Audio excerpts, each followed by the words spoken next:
Over the past 40 years, women have learned much through the leadership of this organization. Women in leadership positions across all sectors has been a way to inspire and encourage young women. You look around in our industry now, you've got women in all kinds of high-level positions, starting with Vicki Bean as deputy mayor. You have a woman head of the state housing agency. There are women in almost every part of the sector that you can think of in positions that were previously held by men. I could not imagine where it would be today on so many levels, because there were only very, very few women of power in real estate that were actually making deals. So the notion that there would be actual developers and women who had control over tens of millions of dollars and had control of government monies to even give out, it was completely inconceivable. In 1981, we had women moving into the housing and finance areas, mostly in the government and nonprofit sectors. We had the municipal finance crisis. The city and state government were really not in a position to invest in housing development. And Ronald Reagan had just been elected president. So I think it was a combination of all those circumstances that made it imperative for a group to come together that was really dedicated toward the public purposes of housing, and that tended to be women. I was the first female head of operations for the housing production team at HUD. There was a whole group of us that were looking to leave whatever jobs we were in, and there was no networking ability for women. All of the groups that existed at that time seemed to be men and fraternities. I hooked up with Cynthia Lewis. Cynthia's idea was, we need a group for women to network. And that is how we started. And 40 years later, that's what I think we still are. I'm really grateful for the women who started with and made pathways for me. And my goal and responsibility has always been to widen that path for other people. I joined WHF about 8 years ago at the suggestion of my then boss and now partner, David Goldstein. I actually started by attending one of the events, walked into the room and just immediately felt so comfortable. Because it's such a welcoming and open organization, it's able to have a broader reach and to reach people who wouldn't necessarily always put themselves out there. That's why it's so important to have during a time like this, where people are so disconnected. I really feel there are so many benefits to becoming a WHF member. First, our $100 membership fee is quite a bargain for all that WHF members get, which include discounted ticket pricing to our fantastic programming. What we've all been really proud of are our signature events, our Women's Executive Roundtable, where we're providing really intimate opportunities to have these conversations with women who are at the top of their careers.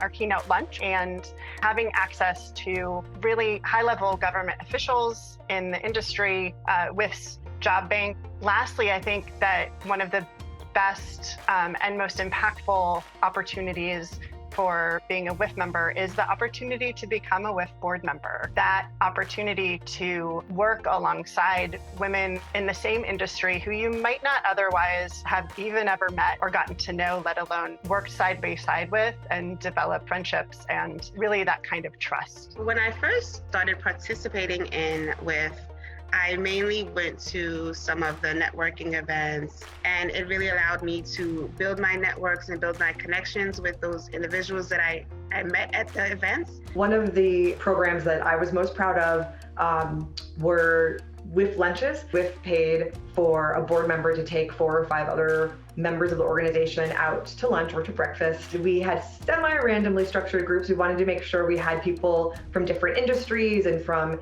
different seasons of their career to be in the same room together. And it created like a really quality experience. I still think it's important for women to feel that they have a group that they can talk to, where they can learn things from, where they can share experiences. We are women in housing and finance, and we are creating projects that are affordable and equitable to make this a better place.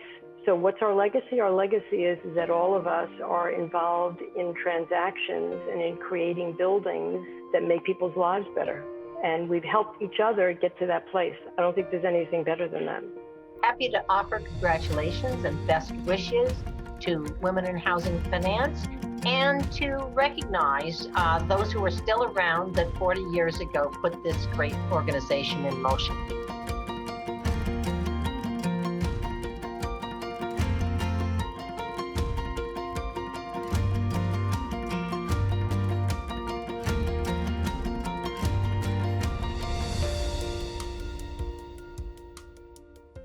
Good evening, everyone. My name is Akiko Cheabweji, and I'm a board member of Women in Housing and Finance, also known as WHF. I'm so pleased to welcome you to our 40th anniversary virtual event. We are excited to have you participate in tonight's event, where we hear from industry leaders and our members, reflect on the past 40 years of WHF, and look to the future. We hope that you'll enjoy the opportunity to network and share your experiences in our upcoming live breakout rooms. Throughout this evening's event, we encourage you to participate in our live chat and enjoy some of the polls. We ask you to post any questions you may have. Our board and other WHF members will be here to connect with you.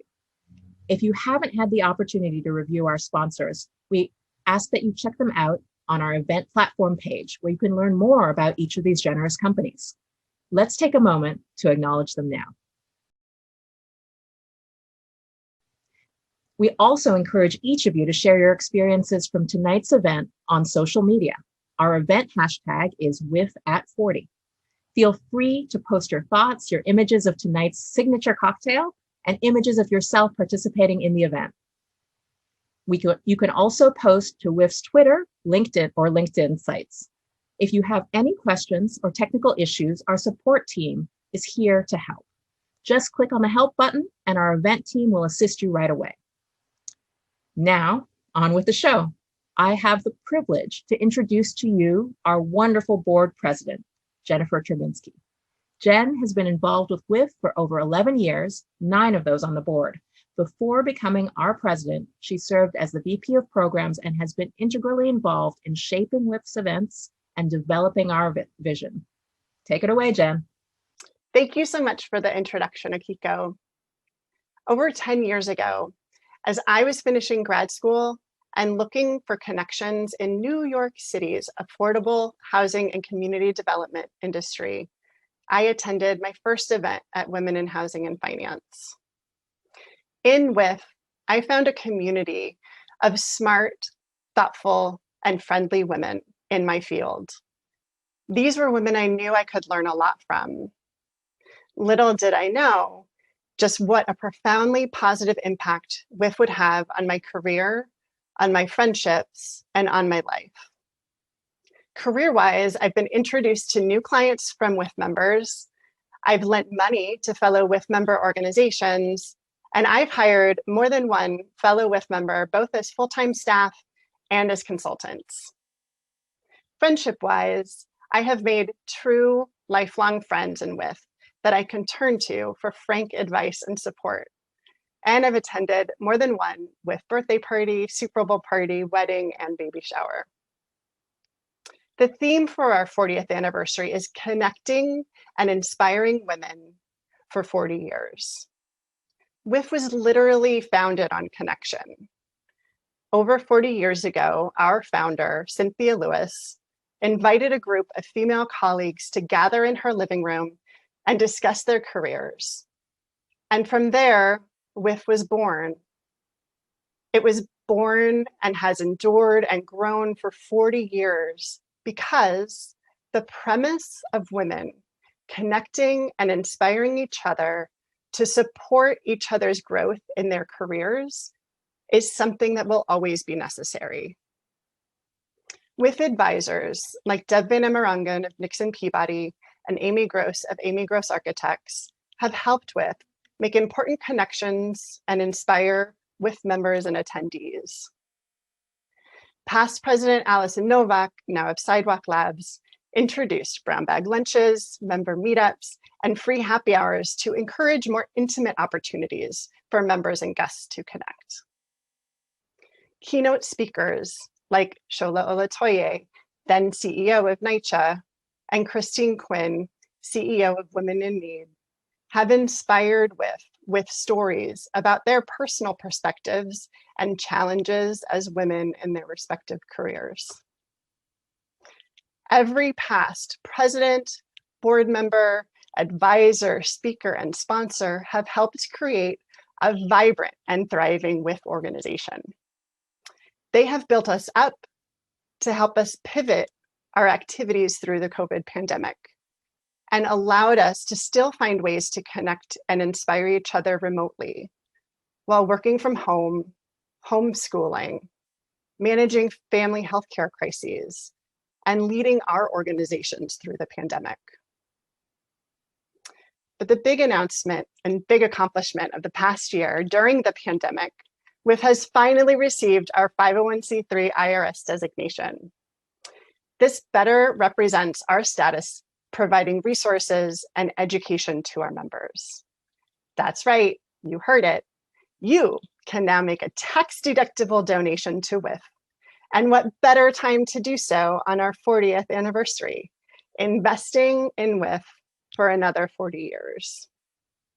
Thank you to Megan Christensen of Manat, Phelps and Phillips for their pro bono work, revising our bylaws and certificate of incorporation, and submitting our 501c3 IRS application. Thanks to Simone Gross for initiating that pro bono relationship, and to Nikki Sispinakis and Goldstein Hall for their pro bono work submitting our New York State sales tax exemption. Thank you to all WHF board members and members who helped bring this across the finish line. Women in Housing and Finance is ready for the next 40 years, and I'm so thrilled to be passing the baton to Nikki Sispinakis of Goldstein Hall as the incoming WHF board president. Nikki, I wish you the best of luck. I know you will be the most fantastic leader for the talented board you have to work with. As part of our celebration, we wanted to gain some insights from advisors, program speakers, board members, and industry leaders to hear from them about the challenges, opportunities, and ways we can connect and inspire women in their careers. We are so pleased to have these incredible speakers participate in this segment and for their insights and shared experiences. Please enjoy this impactful story.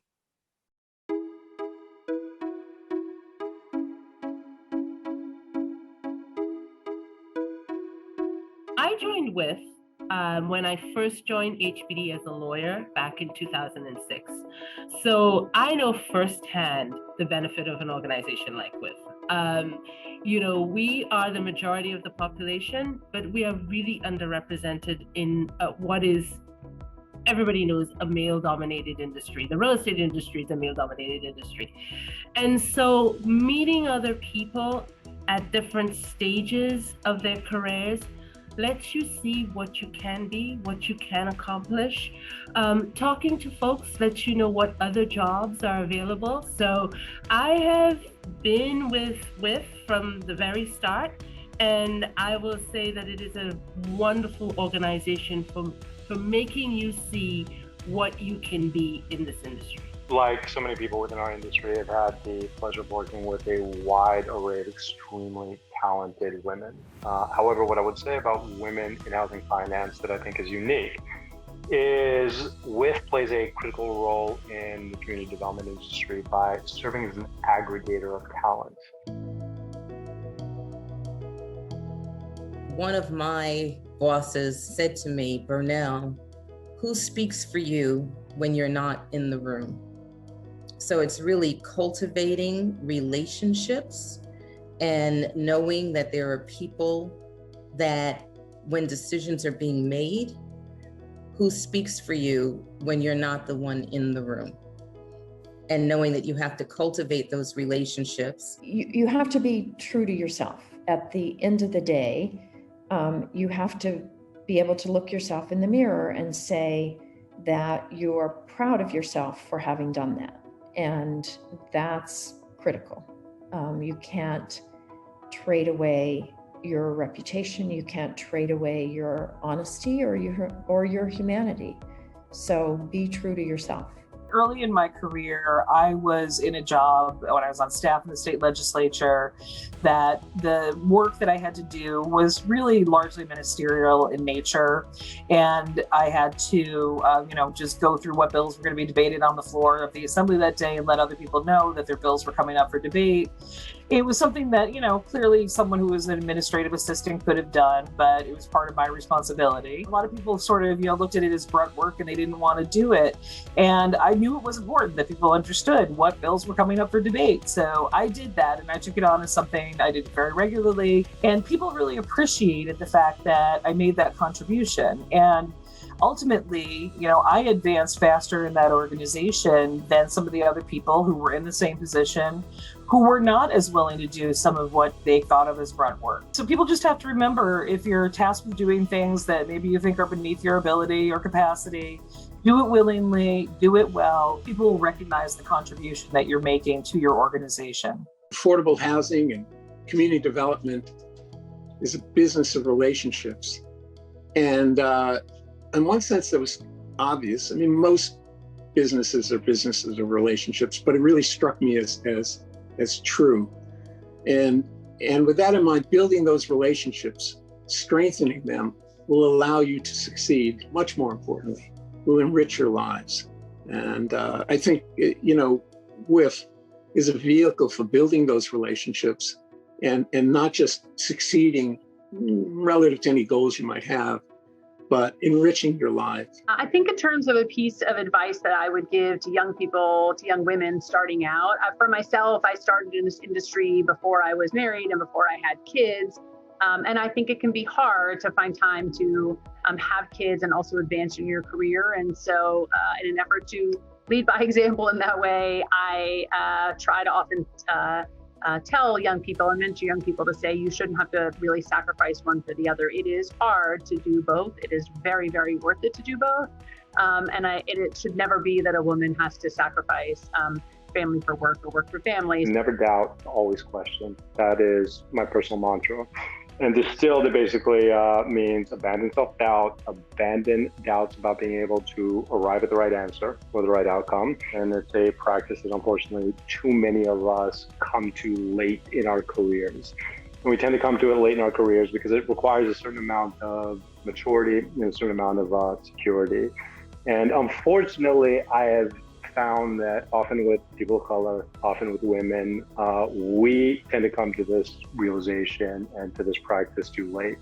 And a lot of the time we are too gripped with a fear of exposing our own ignorance, with anxiety over imposter syndrome, or that we just don't operate with the same sense of entitlement that other groups do. However, my biggest advice would be embrace the ethos of questioning everything. The faster you do that, the faster your professional development will be. So again, never doubt, always question. We learned during the pandemic that you can do things differently. We can now rethink a lot of our building code system, our housing maintenance code system, our bureaucracy in general, and come up with better, more streamlined ways of doing things. We've talked for years, for decades, about making development easier and cutting the red tape. But we really had to do that during the pandemic. And I think it's shown us that we can do it and opened up a lot of opportunities. It's hard to say that there's a silver lining to the pandemic, but one thing that I think has come out of it is that many more people who had not necessarily thought about the crisis in housing affordability are very cognizant of it now. As a result of that, I'm confident there are going to be additional resources provided at the federal level than have been provided in recent years, and a renewed focus on housing affordability and housing as infrastructure, and the need to provide resources to the cities and states to address those needs. I think the racial disparity that we saw in the pandemic with regards to COVID-19 and the health outcomes, as well as the murder of George Floyd and Ahmaud Arbery made people realize if we don't do something to include everybody in this economy, to raise everyone up, we are going to be a heavily divided country and our economics will fail. So how do we get capital to MWBs and not-for-profits so that they can participate more equitably in this industry? We repurposed the acquisition fund with Enterprise and LISC to say, you know what, for-profits can go and borrow on the market. So we'll repurpose that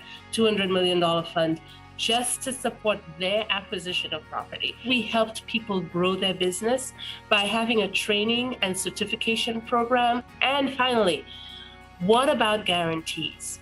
You want to build affordable housing, you don't have that balance sheet yet. You go to get a loan and they say, you got to put up all these guarantees because you don't have the balance sheet. We're all trying to figure that out. How can we put the opportunity to borrow money, level that playing field, so MWBs, Black and brown folks, not-for-profits, all these community-based folks can participate in this industry so that this industry is seen throughout the communities that we have these opportunities to build as people that they want to be there. One of the major changes that has taken place since the pandemic is the awareness of the inequities, both economic and racial inequities in housing. So communities that are largely, predominantly, historically Black communities, having internet access, being able to be knowledgeable about what's going on, just being able to be in contact with our residents. When there's an emergency situation, I think it's going to be a change in the industry to be able to be in better contact and being engaged with the residents that live in our buildings and being able to keep communication channels open at all times.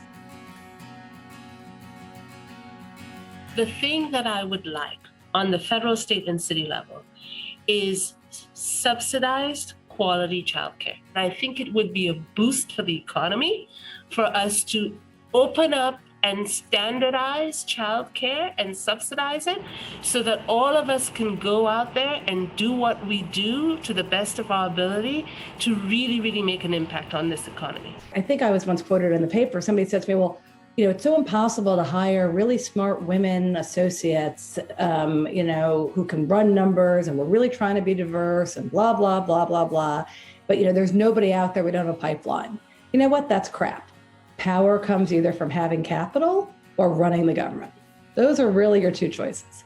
And so if you have a choice to do something where you can be either on the capital side or the government side and put your money where your mouth is, or make a decision in the government that actually errs on the side of women, don't act all gender neutral. There's nothing gender neutral about the world we live in, right? Women have been systemically discriminated against for thousands of years. So there is absolutely nothing wrong with waking up every morning and saying, what can I do today to help an individual woman or an industry get better and more pro-woman? We announced an RFP working with upstate land banks to do renovations of existing 1, 2, 3 family homes. And all of these resources put together are an effort to grow the MWB developers around the state by giving them sort of access in kind of a packaged way to both land, financing from the state, as well as capital from CPC. So we're really excited about that. It just got launched in the last couple of weeks. And we really think it's going to be a big step towards growing opportunities for MWBE developers. What I find with women in housing and finance is that networking works. And between meeting other fantastic women, but also being able to understand and have the different workshops and trainings and visits where you get to be introduced to different players that you might not have known in the past.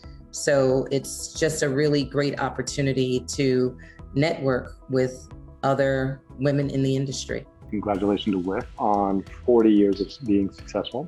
There simply aren't enough spaces for focusing on women.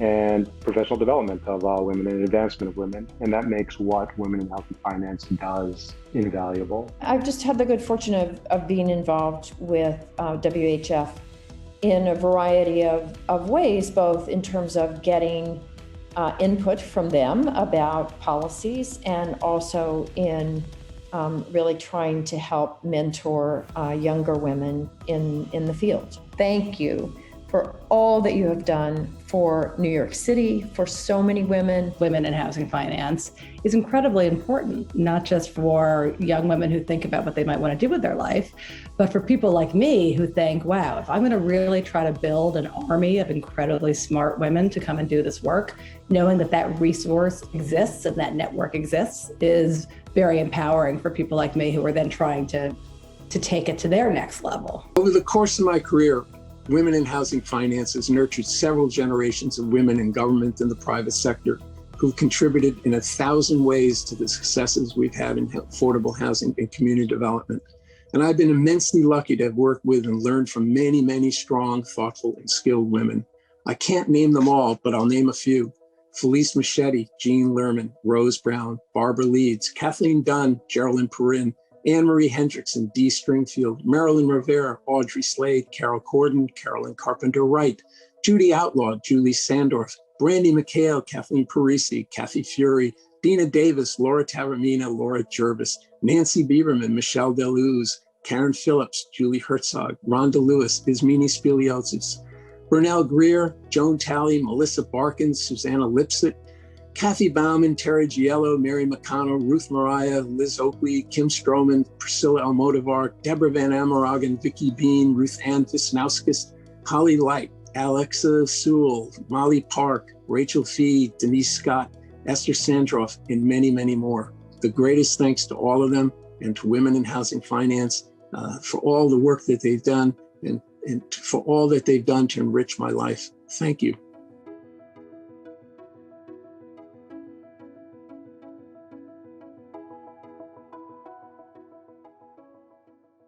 What a great piece. Thanks to all our contributors for their interesting perspectives. I hope that these speakers inspire some lively conversations in our breakout rooms. We will now begin the first of our 2 live breakout room networking sessions. Each room will have between 10 to 15 participants.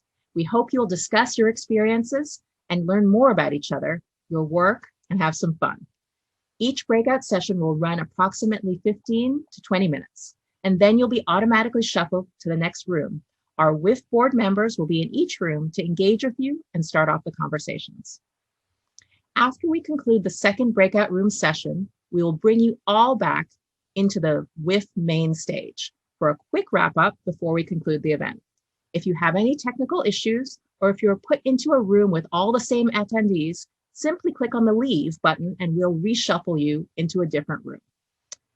Please note that we won't be recording any of the conversations in the breakout rooms or in the final main stage.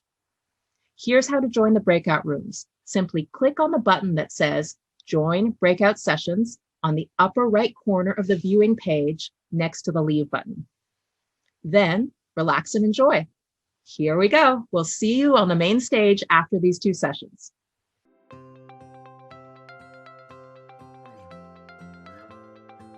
Certainly, congratulations for 40 years. Certainly, I am very, very proud of the organization. I am very proud to be what some of us call a founding mother. And I'm very proud that I still have contact with so many of the people that are now in the group. I especially would like to pay tribute to Cynthia Lewis. She was the one who got us all started. I want to congratulate WHF on 40 amazing years of growth, and I want to thank WHF for how much it has helped my career and the wonderful dear friends that I have met through this organization. I think there's more yet to come that's only going to get better and better. And thank you. Congratulations to Women in Housing and Finance on your 40th anniversary. I'm delighted to have been a part of the program, and on behalf of myself and Nixon Peabody, we wish you continued success and thank you for all the great work you do in our industry. Hi, WHF members. Congratulations on 40 years. We're looking forward to another 40. On behalf of HBD, all of my houses in the building, Congratulations, and we look forward to seeing everybody in person soon. I just want to thank all of you for having this event and actually for just being you. I mean, 40 years of being women in housing finance, and I certainly hope not only are we going to have 40 more years, I hope we all, or many of us here, have daughters who are coming to the 50th, to the 60th, to the 70th. What you do is incredibly inspiring to people like me, and I know that you all rely on each other, but from where I sit, I know that I have been able to do better work, and I hopefully can continue to make as much of a difference as I know each one of you will, but only because you are all part of this. So congratulations, Women in Housing Finance, and please raise a glass, Zoom or otherwise. On behalf of Governor Cuomo, on behalf of my team here at HCR, on behalf of my self as a woman in housing finance, I would love to say happy 40th anniversary, Women in Housing Finance. Congratulations. On behalf of the mayor, on behalf of all of my teams who are involved in housing and finance, thank you, thank you, thank you.